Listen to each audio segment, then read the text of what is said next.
2030년, 지금으로부터 불과 5년 뒤의 일입니다. 우리가 매일 스마트폰으로 질문을 던지고 이미지와 영상을 만들어내는 그 인공지능, 바로 AI가 집어삼키는 전력이 인류의 통제 범위를 넘어서려 하고 있습니다. 국제에너지기구 IEA는 아주 구체적이고도 서늘한 경고를 내놓았습니다. 2030년까지 전 세계 데이터 센터의 전력 수요가 약 944TW에 육박할 것이라는 전망입니다. 이는 세계 3위의 경제대국 일본이 1년 동안 사용하는 전체 전력 소비량보다도 큰 규모입니다. 우리는 지금 인류 역사상 가장 거대한 인프라 전환의 한복판에 서 있습니다. AI 혁명은 눈에 보이지 않는 코드와 알고리즘의 우아한 세계 같지만 실상은 막대한 물리적 자원을 끊임없이 소화해야 하는 탐욕스러운 하마와 같습니다. 문제는 이 하마의 식욕을 이제 지구가 감당하기 힘들어졌다는 사실입니다. 그냥 발전소를 더 지으면 되는 것 아니냐는 낙관론은 현장의 냉혹한 현실 앞에 무너지고 있습니다. 지금 데이터 센터를 짓는 속도를 전력망인 송전 인프라가 전혀 따라가지 못하고 있기 때문입니다. 실제로 아마존, 구글, 마이크로소프트 같은 빅테크 기업들이 줄을 서 있는 미국 버지니아주 같은 곳에서는 전력망 포화로 인해 신규 데이터 센터의 전력 연결이 수년씩 지연되는 사태가 벌어지고 있습니다. 땅값은 천정부지로 솟구치고 주민들의 반대 목소리는 거세집니다. 바로 이 지점에서 실리콘밸리의 가장 냉철한 브레인들은 가장 황당하게 들리는, 하지만 가장 절박한 아이디어를 꺼내 들었습니다. 바로 데이터 센터를 우주로 보내는 것입니다. 이것은 공상과학 소설의 한 구절이 아니라 생존을 위한 인류의 가장 담대한 도박이 될 것입니다. 두 번째 문제는 더욱 본질적이며 파괴적입니다. 바로 자원의 고갈입니다. 데이터 센터는 전기를 먹는 하마일 뿐만 아니라 엄청난 양의 물을 들이켜는 갈증난 하마이기도 합니다. 수십만 대의 서버가 뿜어내는 열기는 상상을 초월합니다. 이 열을 식히지 못하면 반도체는 순식간에 녹아내리죠. 우리가 챗 GPT에게 가벼운 질문 하나를 던질 때마다 데이터 센터에서는 이를 냉각하기 위해 수백 mA의 물이 증발합니다. 이것이 전 세계에서 수억, 수십억 번 반복된다고 상상해 보십시오. 실제로 대형 데이터 센터들은 연간 수십억 리터 이상의 물을 소비하며 이는 웬만한 중소도시 전체의 연간 물 사용량과 맞먹습니다. 물 부족에 시달리는 지역에서 데이터 센터는 이제 주민들의 생존권을 위협하는 거대한 침입자가 되고 있습니다. 하지만 가장 무서운 위협은 따로 있습니다. 바로 데이터의 물리적 취약성입니다. 데이터는 이제 21세기의 석유입니다. 국가의 운명과 기업의 사활이 이 0과 1이 조합에 달려 있습니다. 그런데 우리는 이 소중한 자산을 전쟁, 테러, 지진과 같은 지정학적 리스크가 도사리는 지상 건물에 보관하고 있습니다. 만약 대만 해협에서 군사적 충돌이 발생하거나 데이터 센터 밀집 지역에 강력한 자연재해가 덮친다면 어떻게 될까요? 우리의 금융 시스템, 의료 기록, 국가 기밀이 한순간에 마비되거나 영구적으로 소실될 수 있습니다. 데이터 주권이라는 개념이 안보의 핵심으로 떠오른 이유가 바로 이것입니다. 하지만 지상은 더 이상 완벽하게 안전한 요새가 아닙니다. 미사일 한 발 혹은 예기치 못한 홍수 한 번에 인류의 지능이 멈출 수 있다는 공포가 현실화되고 있습니다. 결국 지상은 AI라는 인류의 거대한 꿈을 담기에는 너무 작고 또 너무나 깨지기 쉬운 그릇이 되어버린 것입니다. 지상 데이터 센터가 직면한 전력망의 한계와 자원 고갈은 시작에 불과합니다. 진짜 공포는 우리가 클라우드라고 믿었던 데이터의 본질이 사실은 너무나도 연약한 물리적 기반 위에 놓여 있다는 사실에서 기인합니다. 데이터는 현대 문명의 혈액이지만 그 혈액이 흐르는 혈관인 해저 케이블과 데이터 센터 허브는 지정학적 갈등의 최전선에 노출되어 있습니다. 만약 특정 지역의 데이터 센터 허브가 파괴된다면 인류가 쌓아올린 거대 언어 모델과 AI 자산은 한순간에 고철 덩어리로 변할 수 있습니다. 이런 취약성은 각국 정부로 하여금 데이터 주권이라는 이름의 배타적 인프라 구축을 서두르게 만들었습니다. 그러나 지상이라는 한정된 공간 안에서는 아무리 견고한 성벽을 쌓아도 현대전의 정밀 타격과 예측 불가능한 기후 재난으로부터 자유로울 수 없습니다. 지상은 더 이상 데이터를 위한 완벽한 요새가 아니다. 이 뼈아픈 결론은 인류를 지각 너머의 장소로 내몰고 있습니다.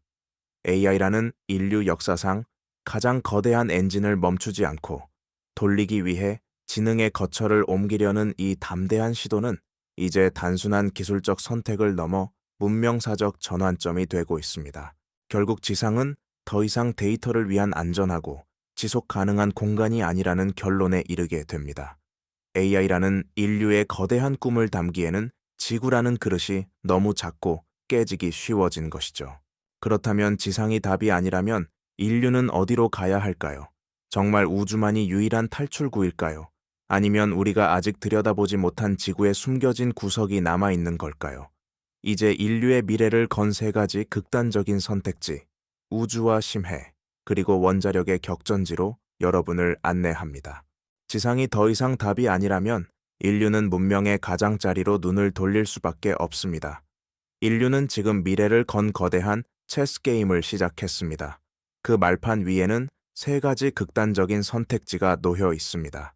바로 저 높은 우주, 깊고 차가운 심해, 그리고 뜨거운 원자력 발전소의 바로 옆입니다. 각각의 수는 인류를 구원할 엄청난 장점과 동시에 문명을 위태롭게 할 치명적인 약점을 동시에 품고 있습니다. 첫 번째 목적지는 우리가 이야기했던 우주입니다. 구글은 프로젝트 선캐쳐를 통해 우주 기반 AI 인프라를 검토 중이며 스페이스X 역시 데이터 센터의 궤도 배치를 공공연하게 언급합니다. 우주의 매력은 명확합니다. 24시간 내내 쏟아지는 강력한 태양광이라는 공짜 에너지와 대류가 없는 극한의 추위를 이용한 복사 냉각입니다. 하지만 수만 톤의 장비를 쏘아 올려야 하는 천문학적인 초기 비용이 거대한 장벽으로 서 있습니다. 두 번째 목적지는 하늘의 정반대, 심해입니다. 마이크로소프트는 프로젝트 나틱을 통해 스코틀랜드 바다 밑에 데이터 센터를 가라앉혔습니다. 결과는 충격적이었습니다. 서버 고장률이 지상의 8분의 1에 불과했죠. 차가운 바닷물은 완벽한 냉각수였고 산소 대신 질소를 채운 원통형 실본은 부식을 막아 기계를 최적의 상태로 유지했습니다. 그러나 한번 잠기면 수리가 거의 불가능하고 해양 생태계에 미칠 열 오염 문제는 아직 풀지 못한 숙제입니다. 마지막은 소형 모듈 원전 SMR과의 결합입니다. 멀리 갈 것 없이 데이터 센터 바로 옆에 잡고 안전한 원자력 발전소를 짓는 방식입니다. 아마존은 이미 펜실베이니아의 원전 인근 데이터 센터를 6억 5천만 달러에 인수했고 마이크로소프트는 SMR 전문가들을 대거 영입하고 있습니다. 24시간 내내 탄소 없이 막대한 전력을 공급할 유일한 대안이기 때문입니다. 하지만 원자력이라는 단어가 주는 사회적 불안감과 방사성 폐기물 문제는 기술보다 더 높은 심리적 장벽을 형성하고 있습니다. AI라는 엔진을 멈추지 않기 위해 인류는 이 위험천만한 선택지들 사이에서 가장 정교한 수를 고민하고 있습니다. 이제 인류의 시선은 중력의 굴레를 벗어나 대기권 밖 영원한 고독이 지배하는 우주로 향합니다. 우주 데이터 센터가 제안하는 비전은 단순한 기술적 대안을 넘어 마치 인류가 불을 발견했던 순간만큼이나 매혹적입니다. 가장 큰 매력은 바로 무한한 공짜 자원에 있습니다. 지구에서는 구름에 가려지고 밤이면 사라지는 태양광이 우주에서는 1년 365일 24시간 내내 쏟아지는 강력한 에너지원이 됩니다. 송전망을 깔기 위해 산을 깎고 땅을 팔 필요도 없으며 화석 연료를 태우며 탄소 배출권에 전전긍긍할 필요도 없습니다. 우주는 거대한 천연 발전소 그 자체이기 때문입니다. 냉각 문제 또한 우주의 법칙으로 해결됩니다. 지상에서는 서버의 열기를 식히기 위해 중소도시 전체가 쓸 법한 물을 증발시키며 환경 파괴의 주범으로 몰렸지만 우주의 극저온 환경은 이론적으로 완벽한 반결판이 되어줍니다. 대기가 없어 열전달 방식은 복사 냉각에 의존해야 하지만 이는 거꾸로 말하면 지상의 물 부족 문제로부터 완전히 자유로워진다는 뜻이기도 합니다.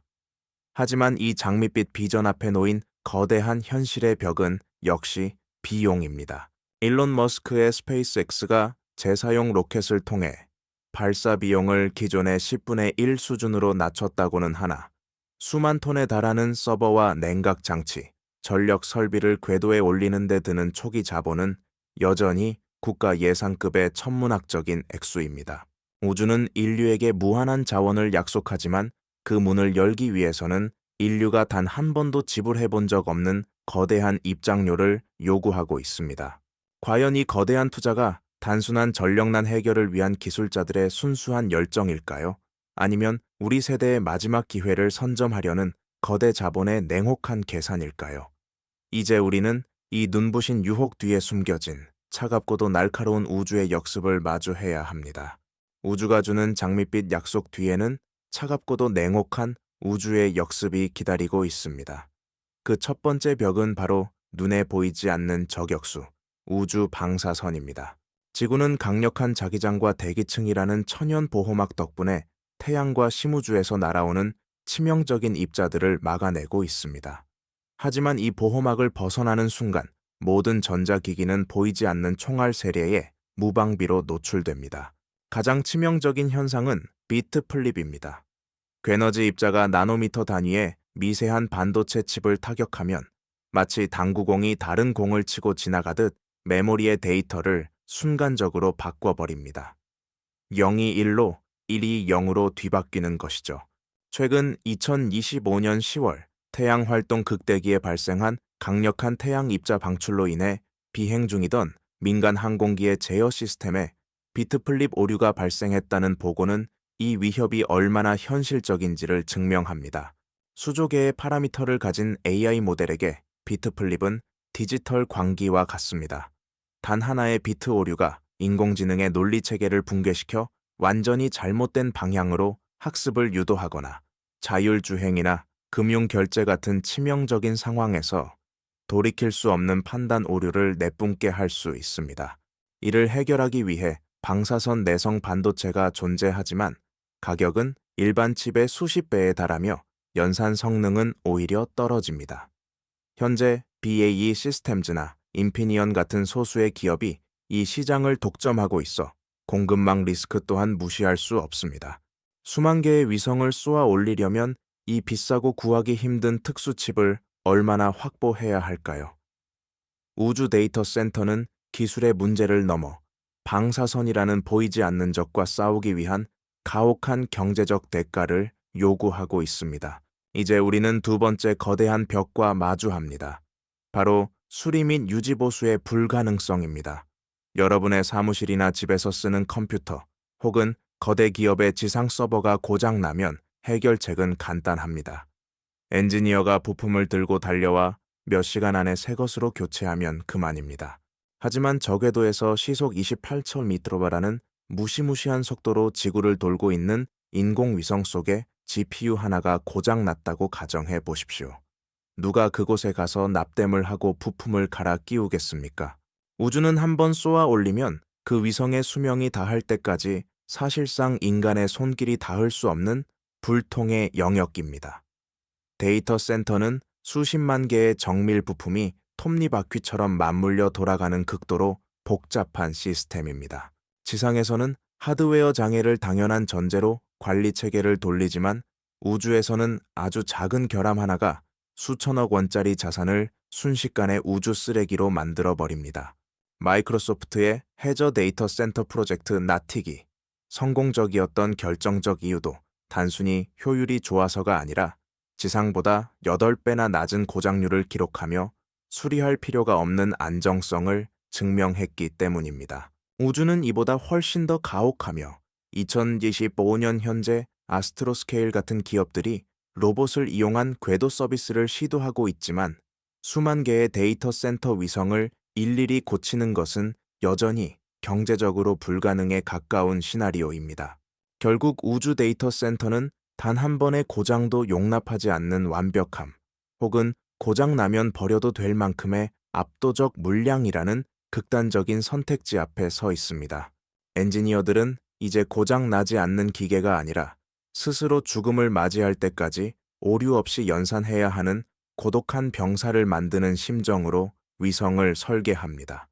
이 수리 불가능성이라는 냉혹한 현실은 우주라는 원대한 꿈이 자칫하면 궤도 위를 떠도는 거대한 고철 공동묘지가 될 수 있다는 공포를 우리에게 심어줍니다. 하지만 우리가 기술적 난제를 모두 극복한다 해도 인류의 머리 위에는 캐슬러 신드롬이라는 이름의 거대한 시한폭탄이 작동하고 있습니다. 1978년 나사의 과학자 도널드 캐슬러가 경고했던 이 재앙적인 시나리오는 지구 저궤도의 물체 밀도가 임계점을 넘는 순간 단 한 번의 충돌이 연쇄적인 폭발을 일으켜 궤도 전체를 파편구름으로 뒤덮어버린다는 이론입니다. 2025년 현재 이 경고는 더 이상 이론이 아닌 현실의 공포로 다가와 있습니다. 최근 유럽 우주국의 2025년 우주 환경 보고서에 따르면 현재 궤도상에는 추적 가능한 10댐피리 이상의 물체만 4만 개, 추적이 불가능한 1cm 이상의 치명적 파편은 무려 120만 개가 넘는 것으로 추산됩니다. 문제는 속도입니다. 저궤도에서 움직이는 이 파편들은 평균 시속 28.2로, 즉 소총 탄환보다 10배나 빠른 속도로 날아다닙니다.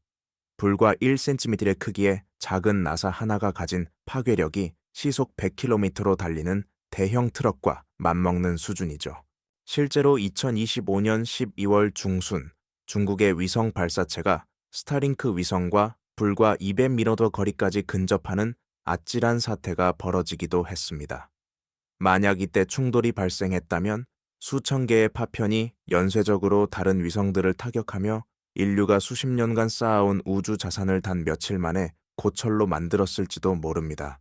우주 데이터 센터를 위해 수만 개의 위성을 추가로 쏘아 올린다는 것은 이 혼잡한 궤도 고속도로에 수만 대의 대형 화물차를 한꺼번에 투입하는 것과 같습니다. 통계에 따르면 스타링크 위성들은 이미 2025년 상반기에만 약 14만 5천 건의 회피 기동을 수행했습니다. 위성 하나당 한 달에 4번꼴로 죽음의 문턱을 넘나들고 있는 셈입니다. 만약 캐슬러 신드롬이 현실화된다면 인류는 앞으로 수백 년간 우주로 나가는 길이 막히고 GPS, 일기예보, 국제통신망이 마비되는 디지털 암흑 시대를 맞이하게 될 것입니다. 우리는 지금 인류 전체의 미래 자산을 담보로 AI 혁명이라는 위험한 도박을 하고 있는지도 모릅니다. 데이터 주권을 넘어선 더 거대한 폭풍, 바로 AI 주권의 시대가 우주에서 열리고 있습니다. 지상 데이터 센터가 내 영토 안에 데이터를 두는 방어적인 개념이었다면 우주 데이터 센터는 전 세계의 지능과 연산 능력을 궤도 위에서 독점하려는 공세적인 전략입니다. 한번 상상해 보십시오. 만약 특정 국가나 거대 테크 기업이 지구 저궤도에 전 세계 모든 지상 데이터 센터를 합친 것보다 강력한 AI 슈퍼컴퓨터를 구축한다면 그들은 어떤 힘을 갖게 될까요? 그것은 단순한 경제적 이득을 넘어선 지배력의 문제입니다. 2025년 현재 중국은 과왕치더구베듀베 프로젝트와 첸판 지직심 프로젝트를 통해 10,000개 이상의 위성망 구축의 속도를 내고 있으며 최근에는 우주정거장 탱궁에 대형 언어 모델 우콩 AI를 탑재해 운용하기 시작했습니다. 미국의 스페이스X 역시 스타실드를 통해 군사적 목적의 AI 인프라를 확장하고 있죠. 우주에 있는 이 슈퍼컴퓨터는 적국의 암호 체계를 실시간으로 해독하고 전 세계 통신을 감청하며 지상에서는 불가능한 속도로 자율살상 무기를 제어할 수 있는 신의 눈이자 신의 두뇌가 될 것입니다. 이토록 무시무시한 힘이 현실화되고 있음에도 불구하고 이를 통제할 국제법은 60년 전 냉전 시대에 멈춰 있습니다. 1967년에 만들어진 우주 조약은 우주에 핵무기를 배치하지 말라는 원론적인 수준에 머물러 있을 뿐입니다. 민간 기업이 AI 연산 능력을 독점하거나 우주 데이터를 무기화하는 상황은 상상조차 하지 못했습니다. 지금의 우주는 법보다 깃발이 앞서는 서부 개척 시대와 다를 바 없습니다. 먼저 기술을 궤도에 올리고 인프라를 선점하는 자가 새로운 인류의 지능을 통치하게 될 것입니다. 이것은 단순한 기술 경쟁이 아니라 인류 문명의 결정권을 누가 쥐느냐를 가르는 최후의 성전입니다. 지금까지 우리는 인류의 지능이 지구라는 좁은 요람을 벗어나 광활한 우주로 거처를 옮기려는 거대한 여정을 함께 살펴보았습니다. 지상 데이터 센터가 마주한 에너지와 자원의 임계점, 그리고 그 대안으로 떠오른 우주의 무한한 가능성과 냉혹한 리스크까지. 여기까지 듣고 나면 이런 의문이 드실 겁니다. 도대체 왜 일론 머스크와 빅테크들은 이토록 위험하고 천문학적인 비용이 드는 계획에 사활을 거는 걸까요? 단순히 전력난을 해결하겠다는 기술적 순수함 때문일까요? 아닙니다. 그 이면에는 2025년 현재 자본시장을 뒤흔들고 있는 가장 강력하고 현실적인 성장 서사가 숨어 있습니다. 최근 스페이스X의 기업 가치가 약 8천억 달러, 우리 돈으로 1,000조 원을 넘어섰다는 소식은 금융계를 경악해 했습니다. 불과 반년 만에 가치가 2배로 뛴 이 경이로운 숫자의 중심에는 궤도 데이터 센터라는 명분이 자리 잡고 있습니다. 과거 스페이스X의 비전이 화성 이주라는 다소 먼 미래의 꿈이었다면, 이제는 AI 인프라의 독점이라는 당장 수익을 낼 수 있는 구체적인 비즈니스로 진화한 것입니다. 화성 탐사가 언제 돈을 벌어다 줄지 모를 막연한 모험이라면, 우주 데이터 센터는 지금 당장 공급이 수요를 따라가지 못하는 수조 달러 규모의 AI 연산 시장을 정조준하고 있습니다. 이것이 바로 스페이스X가 2026년으로 예정된 세기의 IPO에서 1조 5천억 달러의 가치를 증명해낼 최고의 카드인 셈입니다. 그렇다면 우리는 이 거대한 흐름 속에서 무엇을 보아야 할까요?